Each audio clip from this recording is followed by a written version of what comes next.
인간의 행위를 바꾼다는 것은 어렵습니다. 법으로도 안 되고 제도로도 안 되고 강압적으로 한다고 해서 바뀌지 않습니다. 그러니까 사람의 범죄라는 게 사라지는 게 아니에요. 단지 방향이 틀어지는 것밖에 없지 사실은 계속해서 인간은 죄를 짓습니다.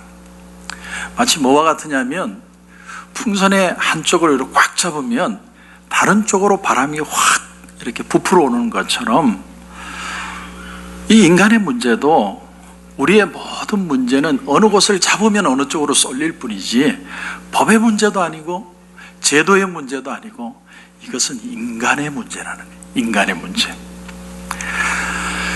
공산주의와 나치즘의 공통점은 인간을 개조하고자 한 것입니다.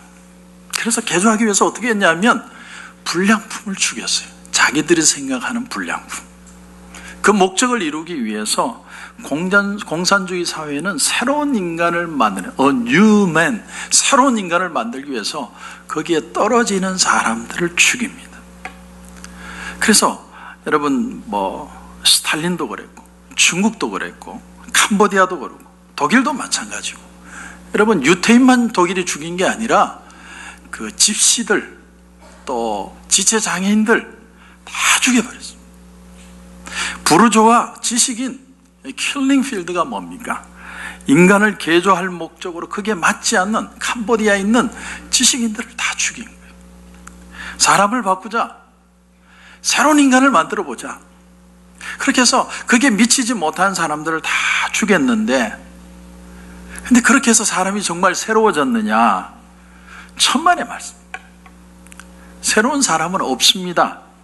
사람은 오히려 더 악해졌어요.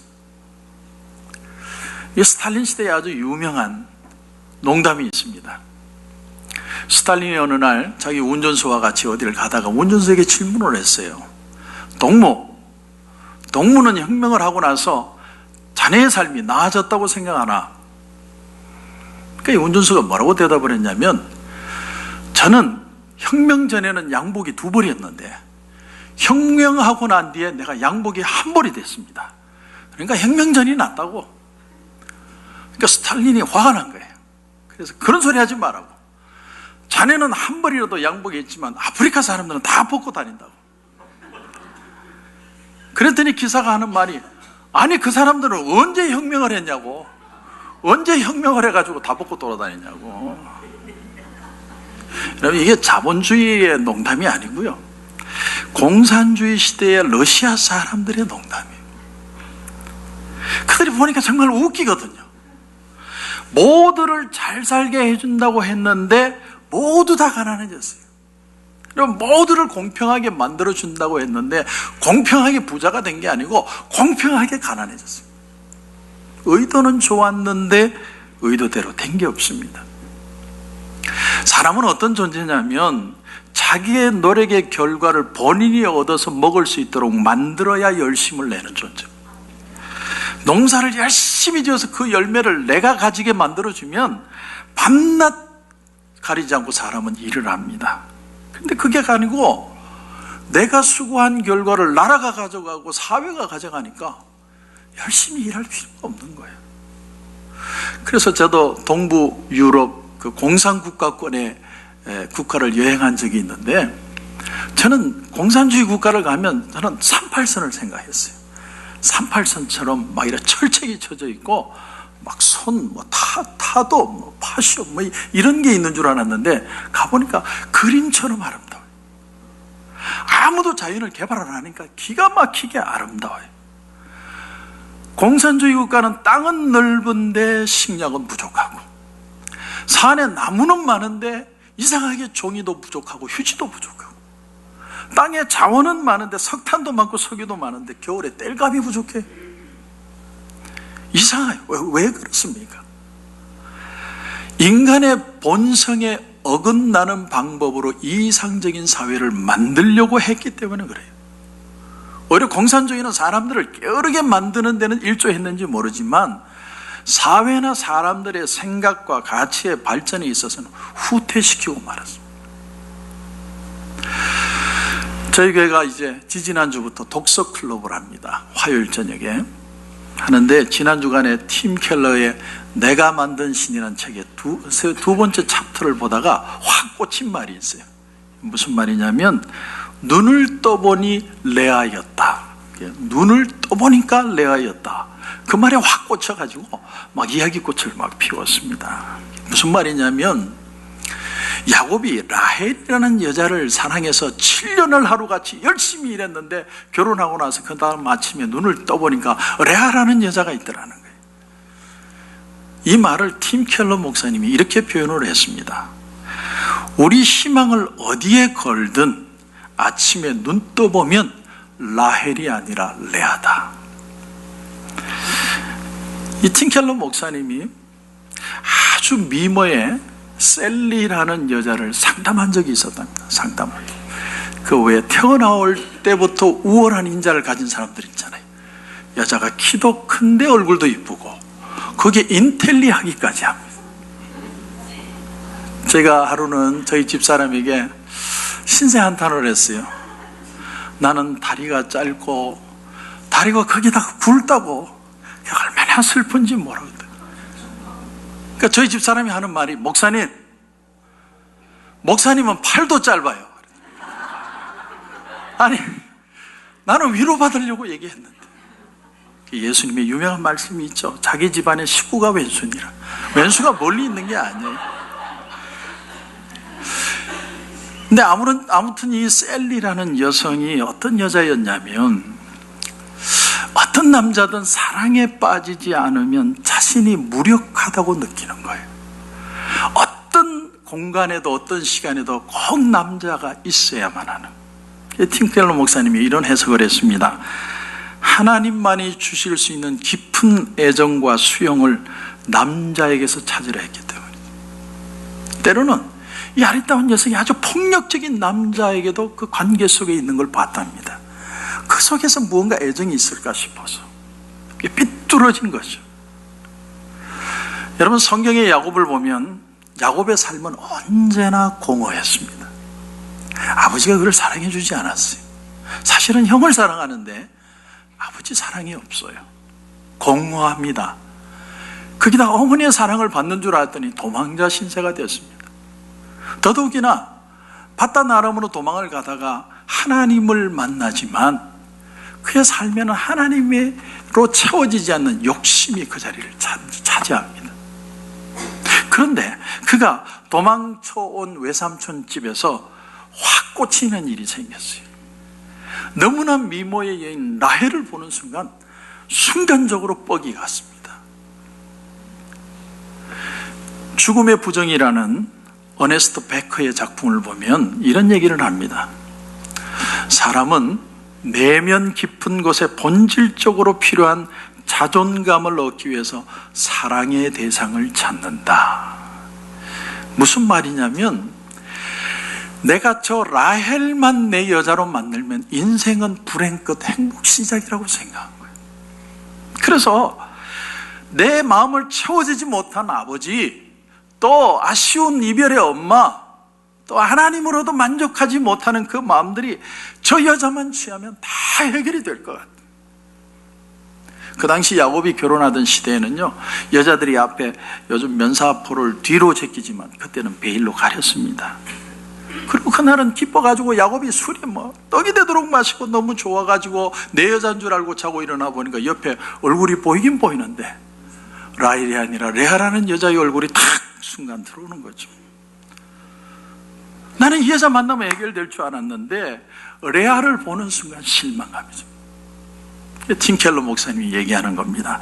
우리 희망을 어디에 걸든지 아침에 일어나 보면은 라헬이 아니라 레아다. 우리가 어떤 사람에게 희망을 걸고 어떤 상황에 희망을 걸면 아침에 눈 떠보면 거기는 레아가 반드시 있다는 거예요. 그 답답함, 그 공허함, 그게 내 삶을 뒤틀어버려요. 사람은 자꾸 이상형의 사람을 찾아가면서 자기가 아무것도 아니라는 느낌을 지우려고 한다는 거죠. 마치 대형 교회를 다니면 내 신앙도 거기에 걸맞는 것처럼 생각하는 것처럼 내가 만나는 대상이 결국은 나의 수준이라고 생각합니다. 그래서 그런 사람이 되기 위해서 그런 사람을 찾고 갈구하고 애쓰고 수고한다. 사랑하는 성도 여러분, 하나님은 인격적이십니다. 인격적이라는 말은 하나님께서 계획하시고 작정하시고 우리를 설득하시고 목표를 가지시면서 신실하신 의지로 그 모든 것을 이룬다는 거예요. 오늘 본문에 보면 우리가 잘 아는 얘기입니다. 모세가 하나님 앞에 말씀을 받고 두 돌판을 들고 앞뒤로 적혔어요. 얼마나 하나님이 꼼꼼하게 멋있게 적어줬는지 모릅니다. 그걸 들고 내려오는데 소리가 들립니다. 가서 봤더니 금송아지 우상을 만들어 놓고 막 뛰어노는 거예요. 그걸 보고 모세가 너무 화가 많이 나가지고 그 십계명이 적힌 돌판을 던져서 깨버렸어요. 그 돌판이 깨질 정도면 그냥 던졌겠습니까? 아예 부서질 각오를 하고 집어 던진 거예요. 그리고 그 만든 송아지를 다 불에 태워가지고 녹여가지고 사람들에게 다 물에다 타가지고 먹였어요. 그때부터 금이 사람 몸에 좋다고 생각하는지 모르겠지만 하여튼 먹였어요. 분명 하나님이 거룩한 두 돌판을 깨뜨린 것은 성질을 부린 거죠. 모세가 잘못한 겁니다. 그러나 역으로 보면 여기는 어떤 한계를 깨닫게 되느냐 하면은 율법으로는 사람을 바꿀 수 없다라는 사실. 율법으로 사람이 의로워질 수 없다는 사실. 율법은 임의의 방편입니다. 예수님이 오실 때까지. 그리고 깨닫는 게 뭐냐면 인간의 죄악의 죄를 짓는 속도가 율법의 속도보다 더 빠르더라는 거예요. 하나님의 말씀이 오는 속도보다 사람들이 죄 짓는 속도가 더 빨라요. 율법의 한계입니다. 여러분, 이 세상의 규율이나 법을 한번 보십시오. 항상 사람이 먼저 죄를 짓고 그 다음에 법이 만들어져요. 인터넷 해킹을 금지하는 법률이 만들어지기 전에 사람들이 벌써 해킹하기 시작했습니다. 마약을 금지하기 전에 이미 사람들은 마약을 하고 있었어요. 저도 그 사실을 알고 깜짝 놀랐는데 19세기에는요, 여러분 코카콜라에다가 19세기에는 코케인을 넣었다는 사실을 아십니까? 그래서 이름이 코카콜라예요. 그게 진짜 코카인 성분을 넣어서 코카콜라를 마시면 사람들이 피로가 회복이 되고 기분이 좋아진다고 선전을 한 겁니다. 그렇기 때문에 코카콜라는 식료품점에 있었던 게 아니라 약국에서 팔았어요. 그것이 코카인이 마약이라는 것을 발견하고 금지하기 이전에 일어난 일이죠. 그래서 이후에 마약으로 금지를 하니까 이 코케인이란 마약이라는 것을 금지하는 법이 등장을 하니까 사람들은 이제 해외에서 마약을 들이는 겁니다. 해외에서 마약을 들이는 걸 금지하니까 이제는 범죄단체가 해외에서 마약을 밀수하는 거예요. 그러니까 마약을 금지하는 법이 오히려 조직범죄를 성장시키는 결과를 가져왔습니다. 여러분, 금주법도 마찬가지. 금주법, 미국이 1920년대 30년대에 금주법을 발표했습니다. 얼마나 대단합니까? 사람들이 술 먹은 제정신 못 차리고 타락하고 피폐해지니까 나라가 금주법을 만들어 버렸습니다. 그래서 그런지 박정희 대통령 시절 때 1965년에 막걸리 금지법이라는 게 발표가 돼요. 막걸리. 그러니까 사람들이 어떻게 하냐면 집에서 술을 만들어 먹기 시작했어요. 그리고 그때 그 바람에 소주가 확 떴다는 거 아니에요. 소주가 막걸리를 금지하니까. 그러니까 여러분, 술을 금지하려고 법을 만들었더니 편법이 확 뜨는 거예요.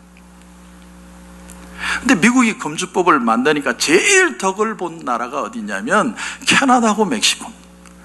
캐나다는 그런 법이 없으니까 사람들이 캐나다와 멕시코에서 밀수를 하기 시작하는 거예요.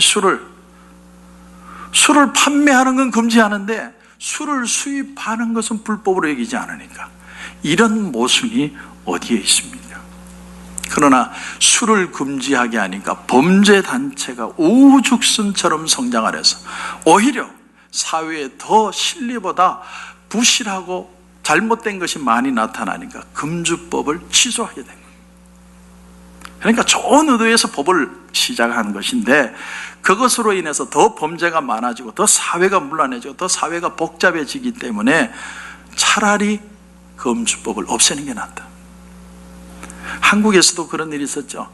한 10년 된 것 같은데 어딘지 정확하게 모르겠어요. 동두천인지 영등포인지 경찰서장이 여자분이 되셨어요. 그래서 우리 동네에서는 완전히 사창가를 없애겠다. 근데 이분이 의지가 아주 단호해가지고 욕을 하든지 뭘 하든지 진짜로 사창가를 없앴어요. 대단한 일이죠. 근데 그렇게 했더니 어떻게 했냐면 여자들이 오피스텔을 빌려가지고 우리 사회에 더 가까이 다가와서 그런 일들이 일어나기 시작하더라고요. 그러니까 여러분, 사람이라는 존재는요, 뭘 하지 말라고 얘기하면 벌써 다음 단계를 생각해요. 마치 달을 따라가는 것 같아요. 달. 저희 집사람이 달을 보면서 늘 그런 얘기를, 미국은 달이 너무 크다고. 내가 그렇게 대답을 해요. 미제니까. 달이 앞산 나무까지 걸린 줄 알고 쫓아가 보면 뒷산에 달이 있고, 뒷산에 달이 있는 줄 알고 쫓아가 보니까 달이 저 건너편 산에 있어요. 마치 우리 인간을 변화시키려고 하는 게 마치 그런 것 같습니다. 오늘 본문 말씀의 핵심이 바로 이겁니다. 우리는 예수를 믿고 하나님을 만나는 것을 무슨 달을 따라가는 것처럼 믿는 게 아니라는 거예요. 오늘 여러분 읽지 않았지만 1절을 보십시오. 1절. 백성이 모세가 산에서 내려오미 더딤을 보고 모여 백성이 아론에게 이르러 말하되 일어나라, 우리를 위하여 우리를 인도할 신을 만들라. 자, 모세가 산에서 내려오미 더딤을 보고, 다시 말하면 의지할 대상의 공백을 견디지 못하는 거예요. 마치 팀켈러 목사님이 그 셀리라는 여자처럼 사람들이 자신의 삶에 공백이 생기면 견디지를 못합니다. 돈의 공백, 정기적으로 돈의 수입원에 있던 사람이 수입이 끊기면 그 공백을 못 견디고, 애정의 공백, 자기의 짝이 어디론가 가버리면 공백이 생기면 그 공백을 못 견디고, 또 신앙의 공백, 교회 생활에서 멀어지고 뜸하다가 보니까 그 공백이 생길 때 그걸 다른 걸로 사람들이 채우기를 시작한다.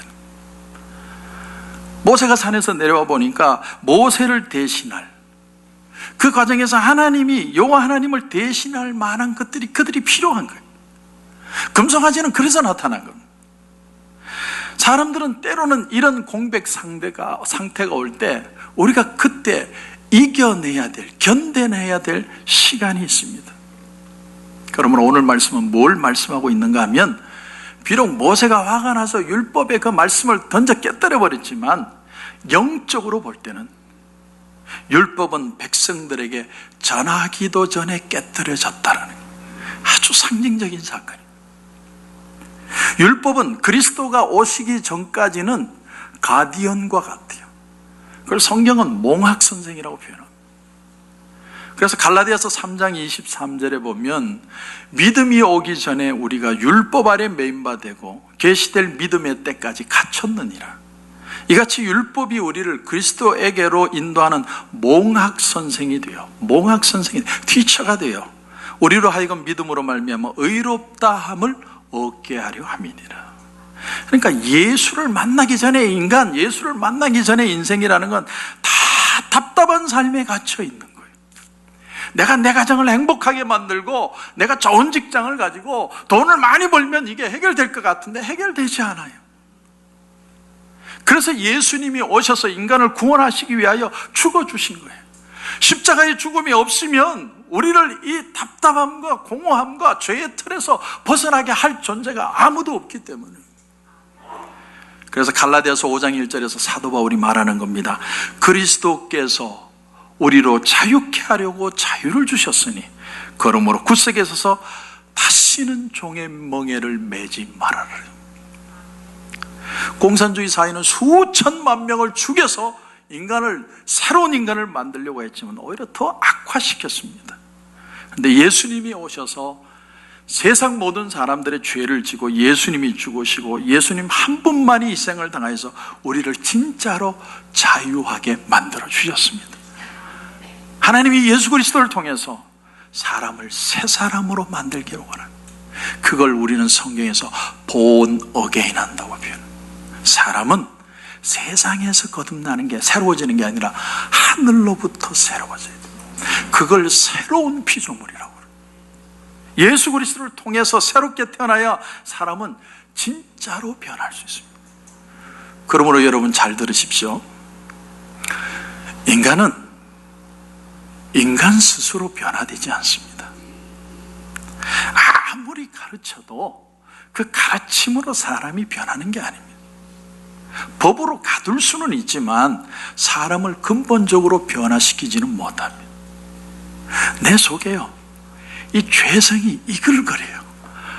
죄 짓고 싶은 유혹이요, 막 하루에도 수없이 생겨요. 저는 미투 운동, 미국에서 시작해서 한국으로 건너간 그 미투 운동을 보면서 어느 날 신문 기사를 보니까 지금 떨고 있는 사람들 많을 거다, 이렇게 기사가 나왔는데 그 사람들만 떠는 게 아니고요, 서 있는 이 목사로부터 여기 있는 모든 남자들이 다 떨고 있는 거예요. 왜? 우린 죄질 가능성이 있으니까. 그렇지 않습니까, 여러분? 그 사람들만 떠는 게 아니에요. 우리가 예수 믿었다고 천사가 되는 게 아닙니다. 우리는 여전히 육신의 정욕을 쫓을 위험이 있고, 남을 시기하고 미워할 가능성도 있고, 탐욕도 있고, 모든 유혹이 그리스도인들에게 얼마든지 있습니다. 그래서 예수님이 어떤 기도를 가르치셨습니까? 시험에 들게 하지 마옵시고 다만 악에서 구하옵소서. 그렇게 기도해라는 거예요. 왜? 인간을 믿지 못하는 거예요. 인간은 누구나 다 약하기 때문에. 이 영국의 스폴전 목사님이, 제가 이 간증을 제가 설교를 한 것 같은데, 스폴전 목사님이 어느 사형수가 사형을 당했습니다. 이제 죽어서 모래 속에, 흙 속에 파묻히는데 스폴전 목사님에게 와서 설교를, 장례를 집회해달라는 거예요. 그 뭐라고 설교하겠습니까? 스폴전 목사님이 가서 그 죽은 사람을 보고 이런 사람처럼 되지 마십시오, 이렇게 설교를 하겠습니까? 그때 스폴전 목사님이 이런 설교를 했습니다. 만약에 이 청년에게 기도하는 어머니가 있었다면 이렇게 되지 않았을 겁니다. 만약에 어릴 때부터 말씀으로 가르치고 도와주고 함께 했던 사람이 있었다면 이렇게 되지 않았을 겁니다. 여러분, 여기에 차이가 있는 거예요. 우리는 그럴 때 뭐라고 얘기하냐면, 안 돼요. 어렸을 때부터 좋은 환경 만들고 아빠 엄마가 사랑을 담뿍 주면 아이들은 이쁘게 커요. 이건 우리 생각입니다. 우리는 그런 식으로 생각해요. 좋은 환경에서 부모의 사랑 많이 받고 자라면 마음에 상처가 없다는 거예요. 그러나 스폴전은 그렇게 얘기한 게 아니라, 그를 위해서 기도하는 어머니가 있었다면, 어렸을 때부터 하나님의 말씀을 가르쳐주고 말씀의 중요함을 가르쳐줬다면 그렇게 되지 않았을 것이다. 여기에는 차이가 있습니다. 우리는 모성 본능으로 그저 아이들이 어릴 때부터 사랑 안에서 귀엽게 자라면 그렇게 되지 않는다. 환경이 열악해서 사람이 나빠진다? 천만에요. 실제로는 환경이 좋아도 어렸을 때부터 보르장머리 없고 자기만 알고 난폭하고 남을 배려할 줄 모르고 하나님을 경외하지 않고, 아무리 환경이 좋아도 그런 망나니로 자랄 수 있습니다. 그게 사람이에요. 환경이 사람을 만드는 게 아니라 신앙과 기도와 하나님의 말씀이 사람을 만드는 거예요. 여러분, 눈을 떠보니 레아였더라. 우리는 항상 라헬을 쫓아가는데 아침에 눈만 떠보면 레아가 거기에 있습니다. 여러분, 그런데 성경에 놀라운 사실이 뭐냐면 예수님이 레아의 후손이라는 거예요. 레아가 낳은 유다의 후손이 예수 그리스도십니다. 여러분, 그거 아세요? 야곱이 레아를 사랑해 주지 않으니까 남편의 사랑을 받아보려고 레아가 계속 애를 낳습니다. 첫 번째 애를 낳았을 때 하나님이 나의 괴로움을 돌아보시고 이제는 내 남편이 나를 사랑하리라. 그래서 이름이 르우벤입니다. 자식 상처 주는 거예요.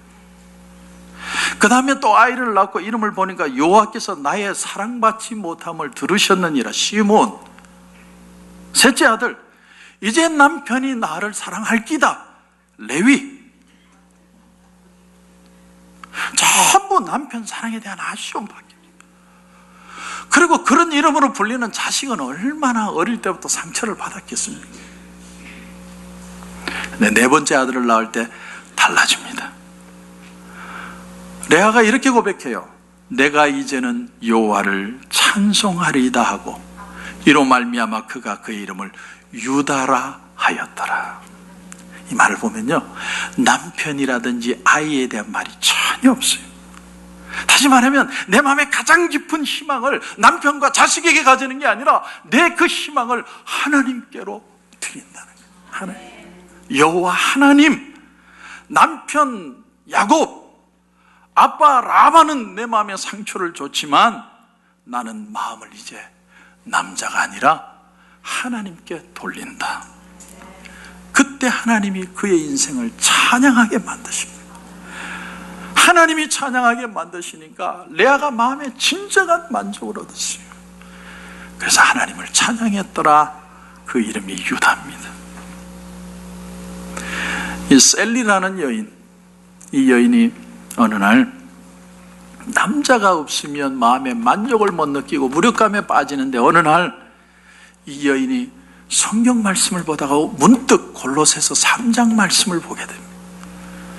골로새서 3장에 무슨 말씀이 나오냐면 너희 생명이 그리스도와 함께 하나님 안에 감추어졌습니다. 너희 생명이 예수 그리스도와 함께 하나님 속에 감추어져 있느니라. 그리고 그 다음 말씀이 우리 생명이신 그리스도께서 나타나실 때에 너희도 그와 함께 영광 중에 나타나리라. 이 말씀을 보다가 이 여인의 눈이 확 떠졌어요. 빛이 들어오는 것처럼 느꼈어요. 남자를 향해서 당신은 훌륭한 남자가 될 수 있고 당신은 나한테 훌륭한 남편이 될 수 있을지 몰라도 결코 당신은 내 생명이 될 수는 없다. 내 생명일 수는 없다. 그리스도만이 나의 생명이다. 그걸 깨닫는 순간 셀리라는 여자가 완전히 자유. 여러분, 하나님은 우리를 위하시죠. 만일 하나님이 우리를 위하시면 누가 우리를 대적하려? 하나님은 우리를 위하십니다. 그런데 하나님은 우리를 위해서 계신 분은 아니에요. 오히려 우리가 하나님을 섬겨야 합니다. 우리가 하나님을 위한 백성이 되는 거예요. 하나님이 우리를 위해서 있는 분은 아니에요. 내가 이 포켓 속에다가 하나님 넣고 다니다가 힘들면 꺼내가지고 기도하고 그런 하나님이 아니에요. 여러분, 그 차이점을 여러분 느끼시겠습니까? 레아는 하나님이 필요했어요. 왜? 남편의 사랑을 받고 보상을 받고 상처의 치유를 받기 위해서 하나님이 절대적으로 필요했어요. 그러나 네 번째 아이를 낳는 순간에 그런 남편의 위로가 필요한 것이 아니라 나는 하나님이 필요하다는 걸 깨닫게 되었고 그때 하나님의 음성을 듣는 겁니다. 내가 참 너의 신랑이다. 나는 남편 없는 자의 남편이요 고아의 아버지가 나니라. 레아가 그 하나님을 만난 거예요. 여러분, 말씀을 정리합니다. 그 무엇보다도 하나님을 만나는 게 중요합니다. 왜냐하면 요한일서 4장에 하나님은 사랑이십니다. 역으로 얘기하면 사랑은 하나님으로부터만 나온다는 얘기. 그 다음 말씀을 보면 사랑은 여기 있으니 우리가 하나님을 사랑한 것이 아니요 하나님이 우리를 사랑하사 우리 죄를 속하기 위하여 화목제물로 그 아들을 보내셨습니다. 그러므로 사랑하는 자들아, 하나님이 이같이 우리를 사랑하셨은즉 우리도 서로 사랑하는 것이 마땅하도다. 여러분, 정말 진짜 사랑을 맛보고 싶습니까? 완전한 만족을 누리고 싶으세요? 하나님을 만나야 돼요. 하나님을 만나야 진짜 사랑이 오고 그 사랑을 경험해야 내 마음에 만족을 얻습니다. 누군가를 사랑해야겠다고 생각합니까? 아무리 그 사람을 위해서 애를 써도 안 돼요. 하나님의 사랑을 진짜 경험해야만 그 사랑을 나누어 줄 수 있습니다. 왜? 사랑은 하나님으로부터 시작하는 것이기 때문에. 하나님 은혜 안에서 예수 보혈의 능력으로 참 기쁨과 만족을 누리는 저와 여러분이 되시기를 주님의 이름으로 축원합니다.